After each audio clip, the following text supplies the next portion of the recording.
جو اپنی بیویوں کو بے پردہ گھر سے باہر نکالیں.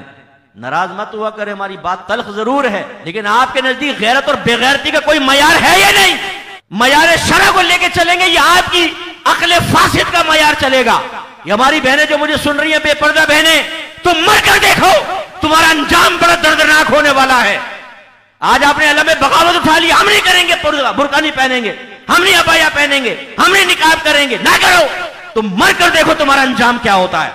تو وہ نوجوان، وہ مرد حضرات جو اپنی بیویوں کو بے پردہ باہر نکال کر ان کی حوصلہ افزائی کر رہے ہیں، شادی بیاہ میں لے جا رہے ہیں صاحب، زبردست قسم کے کپڑے پہنے، عورت نے 2 گھنٹے تک میک اپ کر کے اپنے آپ کو قاتلانہ حسن سے مزین کر لیا ہے کہ جو دیکھے مر مٹے فوراً، اور اسے ساتھ لے کر اسکوٹر پہ بٹھا کے جا رہا ہے، مجنون آگے لیلا پیچھے.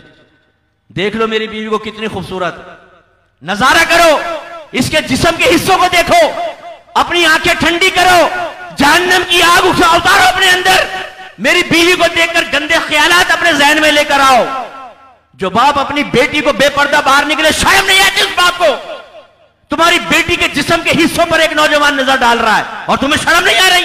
تم نے دعوت نظارہ بنا دیا اپنی بہنوں کو، اپنی بیٹیوں کو، اپنی بیویوں کو. اور پھر میں نے دیکھا کہ اسکوٹر پہ جا رہے نا، سگنل پر روکے، برابر میں کوئی نوجوان یوں دیکھ رہا ہے. اوے کیا دیکھ رہا؟ یعنی کیا کر رہا ہے؟ میری غیرت ابھی زندہ ہے. ٹیڑھی ٹیڑھی آنکھوں سے دیکھ لے کوئی بات نہیں، سیدھا اسٹریٹ فارورڈ دیکھ رہا ہے. ابے ابھی غیرت مری کوئی ہے، زندہ ہوں میں. او بے غیرت، تمہیں شرم نہیں آتی؟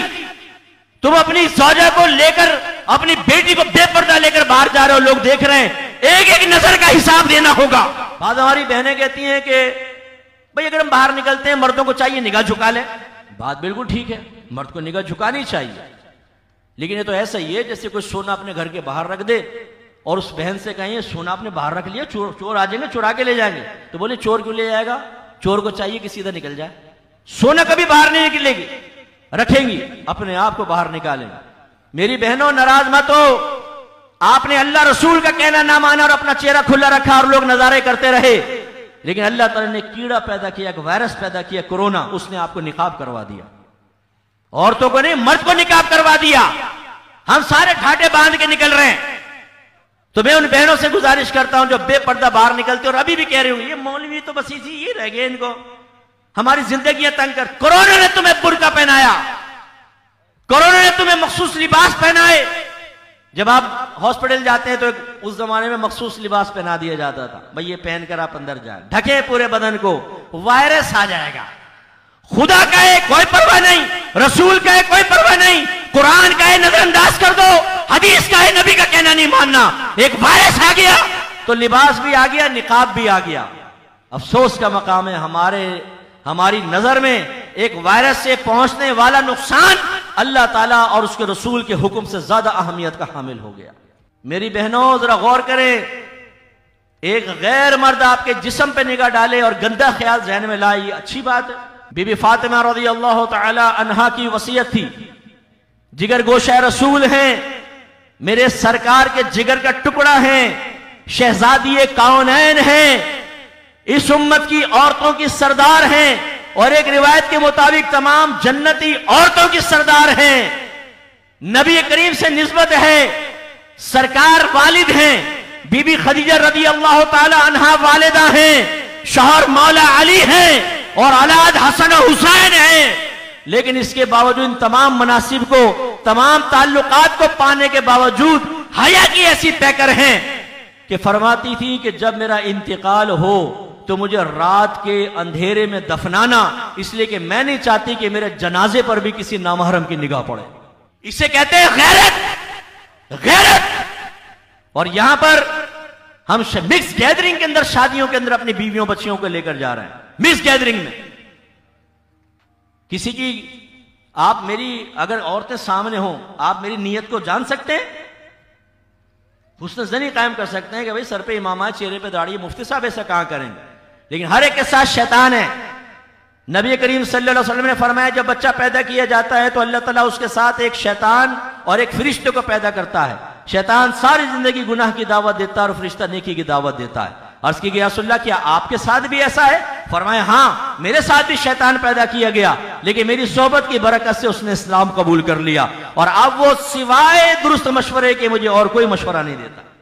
تو شیطان گھوم رہا ہوتا ہے، ہم کہتے ہیں یہ تو فلاں ہے، یہ فلاں رشتہ دار، فلاں رشتہ دار، اور رشتہ دار ہاتھ باندھ کے ٹیڑھی ٹیڑھی آنکھوں سے اپنی آنکھیں سیک رہا ہوتا ہے شادی بیاہ کے اندر بیٹھ کر۔ ٹھرکی بھی ہوتے ہیں بہت سارے جوان بچے ہیں، یوں کھجانے کے بہانے تھوڑا انہی سے انگلیوں کے بیچ میں سے دیکھ لیتا ہے وہ، یار فلاں کی بیوی بہت اچھی ہے، فلاں کی وہ، یہ گناہ ہے رکھنا چاہیے۔ یہ کہتی ہیں انبیاء علیہم السلام کی حیات قرآن سے ثابت ہے یا حدیث سے؟ دیکھیں حدیث سے تو صراحتاً ثابت ہے، نبی کریم صلی اللہ علیہ وسلم نے صحابہ کرام علیہم رضوان سے ارشاد فرمایا کہ تمہارا پڑھا ہوا درود پاک میری بارگاہ میں پیش کیا جاتا ہے۔ کسی نے عرض کی یا رسول اللہ صلی اللہ علیہ وسلم آپ کی وفات کے بعد کیا ہوگا؟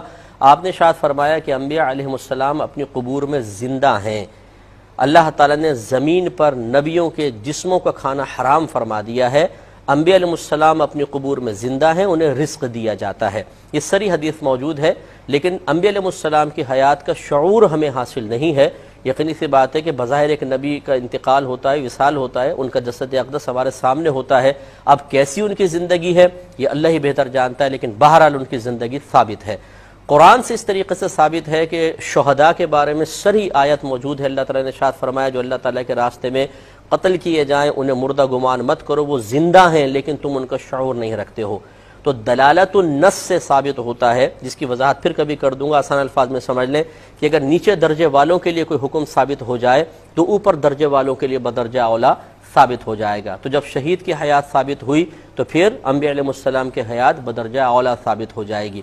جیسے اللہ تعالیٰ نے فرمایا وَلَا تَقُلْ لَهُمَا اف، ماں باپ کو اف بھی مت کہو، تو ماں باپ کو پھر مارنا اور گالی دینا بدرجہ اولا منع ہوگا، کیونکہ وہ اس سے زیادہ درجہ رکھتا ہے۔ آپ کو کہے ماں باپ کو ماں بہن کی گالیاں دے، اور جب آپ کہیں کہ یہ تم گناہ کر رہے ہو، کہے کہ کہاں قرآن میں لکھا ہے وَلَا تَقُلْ لَهُمَا اف لکھا ہے کہ اف مت کہو، میں تو گالی دے رہا ہوں، اف کو ہی کہہ رہا ہوں۔ تو لازم سے بات ہے جب نیچے درجے کے لیے حکم ثابت ہوا کہ اف کہنا منع ہے تو اوپر درجے والوں کے لیے بدرجہ اولا ثابت ہوگا۔